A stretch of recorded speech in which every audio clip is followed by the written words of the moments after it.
What you're about to hear will both surprise and outrage you. It's the true story of Europe.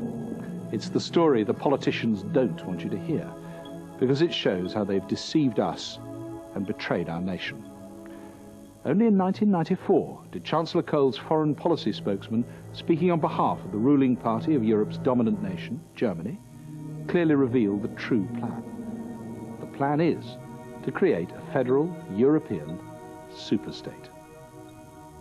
Into it will be merged up to 25 ancient European nations, including our own. This new country, called Europe, will have one parliament, one government, one court of justice, one currency, one flag, and one anthem. That has been the plan all along. But those who favoured it knew the people of Europe would never accept it. They would never willingly surrender their freedoms to become just a province in a vast European superstate. So what did the politicians do?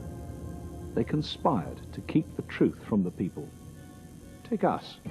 When we entered Europe, we were led to believe it was just a common market of independent nations trading with one another.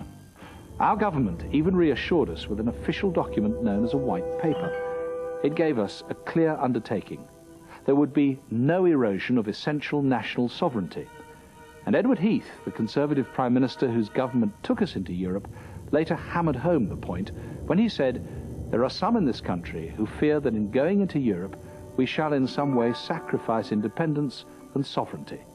These fears, I need hardly say, are completely unjustified." In fact, they were completely justified. Mr. Heath knew it, and here's the proof.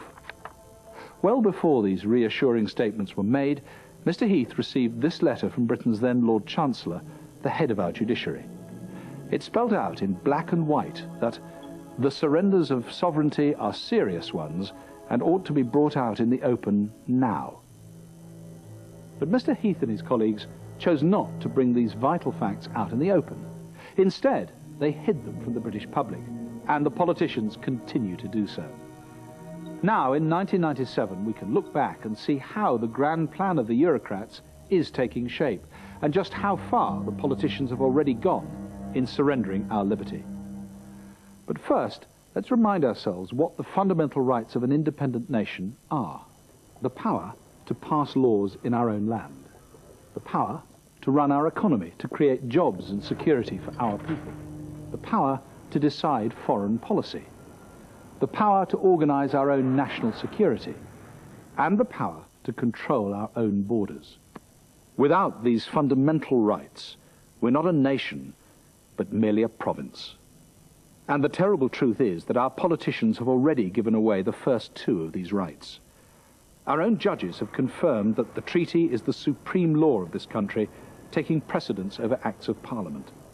Laws made by the European Commission are now the laws of this land. And how they love making them. In 1994 alone, they imposed over 6,700 diktats, an average of 129 new laws every week that we must obey. And what about the power to run our own economy? That went when John Major signed the first two stages of economic and monetary union. So whether we join the single currency or not, we must now run our economy not for our benefit, but for Europe as a whole. And as if this wasn't bad enough, the European institutions are now working away to remove our last remaining rights as an independent nation. As usual, the politicians are putting up a smokescreen to deceive us, this time in the shape of a referendum on the single currency. But whether we join it or not, it will make little difference. It won't stop the terrible destruction of our fishing industry. It won't stop the tide of new regulations that are crippling our small businesses. It won't stop VAT going on books, travel, children's clothes, and even houses. It won't remove the threat of us having to subsidize European pensioners whose governments haven't put aside enough money to pay them. It won't stop the recent German and French threats to raise our taxes to their levels. And it won't stop the unelected bureaucrats of Brussels telling us how to run our lives, our businesses, and indeed our country. So the phony single currency referendum that both John Major and Tony Blair have promised us is nothing more than a fob-off. Its sole purpose is to fool you into imagining that you have a say in Europe. But perhaps the most sinister development of all is the way the politicians have postponed the really important questions about our remaining freedoms until after the general election. This cunning move allows them to continue deceiving us with empty promises. Our next general election may not be for another 5 years. By then, it will be too late. This is the chilling promise from Germany's Chancellor Kohl. Within 2 years, we will make the process of integration irreversible. The referendum party was formed for one and only one reason: to fight for the right of the British people to decide whether they wanted to be governed by Westminster or Brussels. Now, we in the referendum party, we're not politicians. We don't want to be politicians. What unites us is the belief that in the true spirit of democracy, we must let the people of Britain decide the future of Britain. And as soon as a full and fair referendum has been held, we'll resign. That's written into our constitution. Now, some might ask, why support a single-issue party? But when you think about it, this is the only issue which counts. Every other issue flows from it. And until it's resolved, the vital election promises made by the politicians will be empty promises, because the power to deliver them will have gone to Brussels. British politicians in future will really be rubber stamping the orders coming from Brussels. And that is not what I understand by democracy. The total number of votes cast for us will send a message to the politicians. We want a referendum on Europe, and you, the politicians, do not have the right to surrender the nation's independence. Only the people can make such a decision. That is why every single vote is vital to our future as a nation. My roots are here, I live here, the people here are my people, I feel part of it, and I believe we've been betrayed by the Eurocrats, the bureaucrats and our politicians. It's now time for us to have our say. The grassroots are here, I'm part of the grassroots. When we've had our say, then I can get back to the land doing the things I want to, but until then we have to fight for democracy coming back to the people. The politicians have no right to surrender our national sovereignty. As the great British constitutionalist John Locke made clear, these powers simply are not theirs to give away.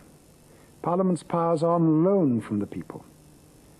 At the end of its term in office, the government and Parliament must return the powers intact to the people, who then elect a new Parliament, to which the powers are entrusted for the next 5 years. We can only stop our politicians betraying our trust by holding a referendum which is legally binding on the government. A referendum will achieve two vitally important objectives. Firstly, it will clearly indicate to the government, whatever its political colour, exactly what the British people want. And the government will be legally bound to honour the popular verdict. And secondly, a referendum will heal the deep divisions that run right through the nation, dividing political parties, communities, and even families. Britain is fortunate, and its whole being is profoundly democratic. If there's a fair vote, the minority will accept the verdict of the majority. That power to heal is one of the greatest virtues of democracy. The sovereignty of this nation belongs to its people, and not to a group of career politicians. It is the people, and they alone, who must decide after a full debate and a public vote whether Britain should remain an independent nation or whether her future will be better served as a new country, the single European superstate, also known as the Federal Europe. Chancellor Kohl has said, as you've heard, that within 2 years he will make European integration irreversible. He stated, and I quote, "This is a really big battle, but it is worth the fight." Chancellor Kohl reminds us regularly that by irreversible he means forever. Let me make just one promise, just one vow. the rabble army. We in the referendum party, we will strive with all our strength to obtain for the people of these islands the right to decide whether or not Britain should remain a nation. And let us borrow from Chancellor Cole's words and accept his challenge. Yes, indeed, this is a really big battle, but it is worth the fight. Thank you very much.